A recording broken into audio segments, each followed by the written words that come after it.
Welcome to stock decoded.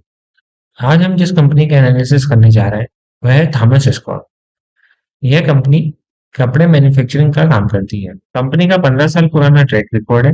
Company के last 3 साल का CAGR 71% है, जो कि काफी अच्छा है। कंपनी अपना बिजनेस 3 सेगमेंट में करती है: ऑन ब्रांड्स, लाइसेंस ब्रांड और contract manufacturing. Company on brands के अंदर अपना प्रोडक्ट डिजाइन करती है, मैन्युफैक्चरिंग करती है और अपने आउटलेट्स पे सेल करती है। कंपनी के अभी 6 आउटलेट्स हैं। सेकेंड आता है लाइसेंस एंड अदर ब्रांड्स। इसमें कंपनी इंटरनेशनल कंपनियों के इंडिया के सेलिंग राइट्स को लीज पे लेती है और उन कंपनियों के प्रोडक्ट डिजाइन करती है और उनका लोगो यूज करके ऑनलाइन प्लेटफॉर्म पे सेल करती है। इसमें कुछ कंपनियां हैं जैसे मस्ट एंड हर्बल, नोटिका, फॉक, Buda Jeans, Here and Now और भी काफी कंपनियां हैं। थर्ड सेगमेंट आता है कॉन्ट्रैक्ट मैन्युफैक्चरिंग। इसमें कंपनी P2B बिजनेस करती है। कंपनी अपने क्लाइंट के हिसाब से प्रोडक्ट डिजाइन करती है और अपने क्लाइंट को देती है। इसमें कुछ क्लाइंट कंपनी के रेमंड, मैक्स, बिंग वुमेन, Red Tape, Shopper Stop, etc। Company का मार्केट कैप 534 करोड़ है। स्टॉक की करेंट प्राइस 364 रुपए। स्टॉक का पी 34 रुपए, जो कि इंडस्ट्री पी 29 से थोड़ा महंगा है। ROC 20% है। ROC 16% है। काफी बढ़िया ROC की है भी। कंपनी की क्वार्टरली सेल्स देखें तो कंपनी जबरदस्त परफॉर्म कर रही है। कंपनी की सेल्स लगातार इंक्रीज होती जा रही है और नेट प्रॉफिट लगातार बढ़ता जा रहा है। सितंबर क्वार्टर में कंपनी ने highest ever net profit earn किया। कंपनी की ईयरली सेल्स हम देखते हैं तो लगातार इंक्रीज होती जा रही है। 2023 में जहां पे कंपनी से 62 करोड़ की सेल्स कर रही थी, वही आज 2025 में 144 करोड़ की सेल्स की है। नेट प्रॉफिट 2023 में 3 करोड़ का था, जो कि 2025 में 13 करोड़ का हो चुका है। यह लगभग 2 सालों में स्टॉक ने अपने प्रॉफिट को 4 गुना किया है। अगर हम कंपनी की बैलेंस शीट देखें तो वो काफी स्ट्रांग नजर आती है। कंपनी लगातार अपने रिजर्व को इंक्रीज करते जा रही है। शेयर होल्डिंग पैटर्न देखें तो प्रमोटर अपनी होल्डिंग लगातार बनाए हुए हैं। इतनी छोटे साइज की कंपनी होने के बाद भी DII की प्रेजेंस से दिखाता है कि इस स्टॉक का फ्यूचर काफी अच्छा है। पब्लिक की जो 45% होल्डिंग है उसको हम थोड़ा डीप में एनालिसिस करते हैं तो देखने को मिलता है कि इसमें 18% जो होल्डिंग है बिग इन्वेस्टर के पास में है। यह दिखाता है कि कंपनी में स्ट्रेंथ है जब भी बिग प्लेयर इसमें अपनी होल्डिंग बनाए हुए हैं। पब्लिक के पास में एक्चुअल 26% की होल्डिंग है। स्क्रीन पे जो आपको एक टेबल नजर आ रहा है, इसमें स्टॉक के लास्ट 13 सालों का डाटा है। यह स्टॉक दिसंबर से फरवरी के मंथ में लास्ट 13 साल से जो रिटर्न दिया है वह इसमें मेंशन किया हुआ। जैसे कि 2012 में 80%, 13 में 64%, 14 में -33%, 15 में 34%। इसको डीप में समझने के लिए मैं आपको चार्ट पे लेके चलता हूँ। चार्ट के थ्रू उस टेबल की एनालिसिस को मैं आपको यहाँ दिखाता हूँ। स्टॉक का करंट प्राइस अपने ऑल टाइम हाई से लगभग 30% डाउन है।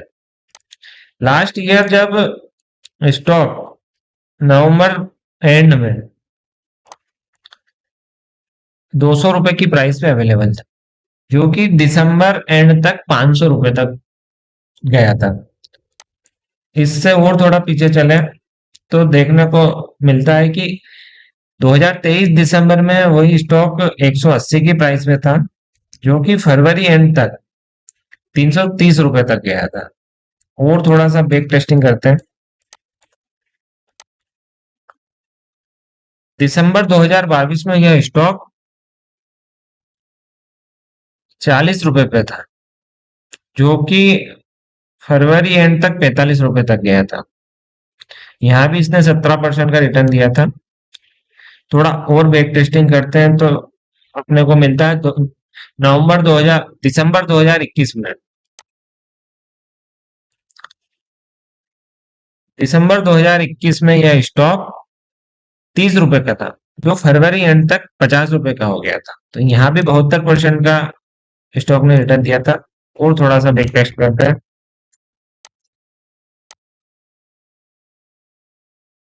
5 रुपए का यह स्टॉक टॉप इसने लगाया था 9 रुपए का। तो यहाँ भी इसने अच्छा खासा रिजल्ट दिया था। और भी आप पास्ट में चेक कर सकते हैं, पास्ट में इसने 2 बार लॉस दिया था, जो कि एक 2019 में था जो 14% का था, एक 2018 में था जो 36% का था। इस लॉस के पैटर्न को जब एनालिसिस किया गया, तब एक चीज निकल के आई है सामने कि जब यह स्टॉक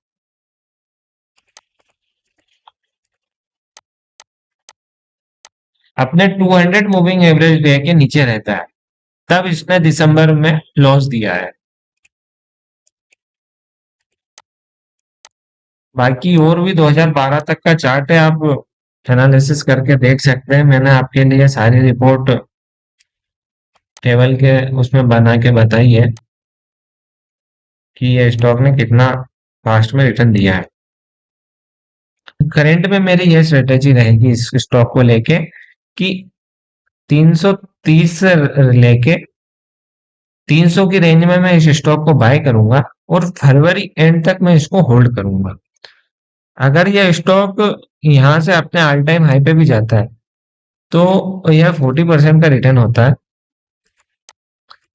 तो 40% जैसे ही मुझे स्क्रीन पे आता है, उसके बाद मैं अपनी 50% क्वांटिटी बुक करूंगा और बाकी की जो क्वांटिटी है उसको 20 डे मूविंग एवरेज का एसएल लेके फरवरी एंड तक मैं होल्ड करूंगा। इस साल देखते हैं कि यह अपनी हिस्ट्री रिपीट करता है, कितना परसेंट का प्रॉफिट हमें देता है। क्योंकि इस समय जो कंपनी की बैलेंस शीट है, वह काफी स्ट्रॉन्ग बैलेंस शीट है। कंपनी के पास में अच्छा खासा रिजर्व है, कंपनी की सेल्स लगातार बढ़ती जा रही है। तो यह स्टॉक आने वाले समय में अच्छा रिटर्न दे सकता है। और यह पूरी एनालिसिस एजुकेशन पर्पस के लिए आपके साथ शेयर की। इसमें कोई भी बाई सेल रिकमेंडेशन नहीं है। कृपया आप जो भी स्टॉक बाय सेल करें, वह अपने फाइनेंशियल एडवाइजर से सलाह लेके करें। और आगे आप किस स्टॉक पे डिटेल एनालिसिस चाहते हैं, वह कमेंट करके बताइए। और चैनल को लाइक एवं सब्सक्राइब कीजिए, ताकि आपको ऐसे ही स्टॉक की डिटेल एनालिसिस मिलती रहे, ताकि आपकी इन्वेस्टिंग जर्नी इजी हो सके। धन्यवाद।